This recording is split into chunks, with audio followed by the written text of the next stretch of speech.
Hotep, cher Kamit. Aujourd'hui, je vais aborder un sujet extrêmement sérieux, sans détour et sans ambiguïté.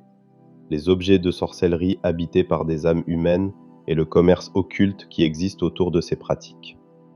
Ce que je vais dire ici n'a rien de symbolique, rien de métaphorique, rien de folklorique. Je parle d'une réalité grave du monde occulte et je tiens à le dire clairement dès le départ. Je suis totalement opposé à ces pratiques. Elles ne relèvent ni de la spiritualité authentique, ni de l'initiation véritable. Elles relèvent de la prédation, de l'esclavage spirituel et de la destruction consciente d'êtres humains, vivants ou morts. Beaucoup de personnes achètent aujourd'hui des objets dits magiques sans jamais se poser la bonne question. D'où vient réellement la force contenue dans cet objet? Elles veulent l'amour, l'argent, la réussite, la reconnaissance, la protection, parfois la domination. Elles veulent des résultats rapides, sans passer par le long travail intérieur que toute initiation sérieuse exige. Cette impatience est le carburant principal du marché occulte le plus sombre. Certains objets de sorcellerie sont réellement chargés à partir d'âmes humaines, pas au sens imaginaire, pas au sens poétique, mais par des mécanismes de contrainte énergétique qui utilisent des consciences humaines après la rupture brutale de la vie terrestre. Ces consciences ne sont pas mauvaises par nature. Ce sont des êtres humains morts dans la confusion, la peur, la violence, l'inconscience ou la lourde négativité. Et c'est précisément cet état qui les rend exploitables par des sorciers sans scrupules. Il faut comprendre comment fonctionne cette mécanique. La mort, dans l'analyse énergétique, est une rupture entre la matière et la conscience. Lorsque cette rupture est naturelle et accompagnée, la conscience se détache progressivement. Mais lorsque la rupture est violente, accélérée ou provoquée, la conscience peut rester désorientée, accrochée au plan dense, sans direction propre. C'est cet état qui est recherché. Je le dis sans détour. Des maladies sont parfois provoquées ou aggravées volontairement. Des accidents sont parfois facilités, non pas par hasard, mais pour créer cette rupture énergétique brutale. Il ne s'agit pas toujours d'un acte direct et visible. Il peut s'agir d'une accumulation de pression, d'attaques subtiles, de déséquilibres énergétiques poussés jusqu'au point de rupture. Le but n'est pas simplement la mort biologique. Le but est l'état énergétique de la conscience après la cessation de la vie terrestre. Une fois cette rupture créée, certaines traditions obscures affirment qu'il est possible de lier cette conscience humaine, de la contraindre, de l'attacher à un objet. L'objet devient alors un réceptacle. Pas un réceptacle de lumière, mais un réceptacle de contrainte. La conscience humaine est forcée d'alimenter l'objet, et l'objet alimente ensuite son porteur. Ce processus est une forme d'esclavage spirituel. Il existe plusieurs voies par lesquelles ces consciences sont obtenues, et je vais les nommer clairement, sans jamais expliquer comment faire. La première voie est la provocation de la cessation de la vie terrestre, par accident ou maladie, volontairement amplifiée sur le plan énergétique. La deuxième voie est ce que l'on appelle le marché astral. Il s'agit d'un système de vente d'âmes déjà capturées, déjà contraintes, déjà utilisées. Ce n'est pas un marché matériel, mais un espace de transaction énergétique où certaines consciences sont échangées comme des marchandises. La troisième voie est le troc spirituel. Certains sorciers échangent des consciences qu'ils possèdent déjà contre d'autres consciences qu'ils jugent plus utiles, plus compatibles avec leurs objectifs. Je le dis clairement, ces pratiques sont monstrueuses. Elles ne sont pas de la magie.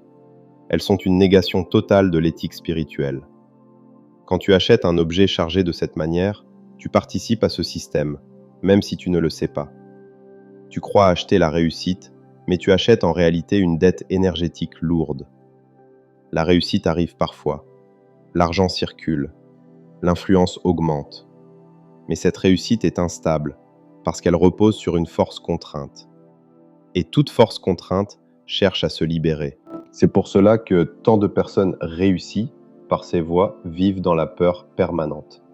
Insomnie, paranoïa, méfiance excessive, besoin de contrôle, relations détruites, isolement. L'objet fonctionne, mais il empoisonne la vie. Ce n'est pas une bénédiction, c'est une fuite en avant.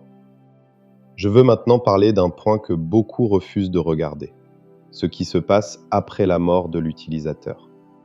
Dans les traditions sérieuses, il est enseigné que celui qui a profité de l'asservissement d'une conscience humaine crée un lien qui ne s'arrête pas avec la mort physique. La dette énergétique persiste. Celui qui a validé le principe de la contrainte devient à son tour vulnérable à la contrainte après sa propre mort. Ce n'est pas une punition, c'est une continuité logique, une loi de cohérence. Cette dette peut aussi se transmettre dans la lignée. Les descendants héritent parfois d'instabilité sans comprendre pourquoi. Peur diffuse, échecs répétés, colère sans cause, déséquilibres émotionnels. Ce sont les traces d'une réussite bâtie sur une fondation faussée. Ces pratiques ne sont pas une voie d'élévation, elles sont une voie de chute lente. Elles détruisent celui qui les pratique, celui qui en profite, et souvent des innocents autour. À l'opposé, une spiritualité authentique ne contraint jamais. Elle n'utilise jamais la souffrance d'autrui comme carburant. Elle n'exige jamais de sacrifier un proche, directement ou indirectement. Elle travaille la conscience, la responsabilité, la maîtrise de soi, l'alignement intérieur. Elle refuse les raccourcis. Elle accepte le temps. Un véritable initié ne cherche pas des objets pour remplacer son travail intérieur. Il devient lui-même la source de sa stabilité. Il préfère une progression lente mais juste à une ascension rapide et destructrice. Il sait que l'argent, l'amour et l'autorité ne sont stables que lorsqu'ils reposent sur une base saine. Je veux que tu retiennes ceci. Toute réussite obtenue au prix de l'asservissement d'un autre être humain n'est pas une réussite, c'est une dette différée. Même si elle brille, même si elle impressionne, même si elle dure un temps. Alors réfléchis avant d'acheter. Réfléchis avant de vouloir tout rapidement. Réfléchis avant de faire confiance à quelqu'un qui te promet des résultats sans transformation intérieure. Analyse son parcours. Analyse sa relation au pouvoir et à l'argent. Analyse s'il t'enseigne ou s'il te vend. La vraie initiation ne te propose pas des objets pour te donner du pouvoir. Elle t'apprend à devenir digne de ce que tu demandes. Et cette dignité ne s'achète pas.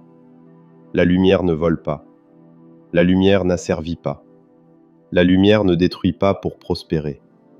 Elle élève, elle libère, et elle respecte la vie sous toutes ses formes.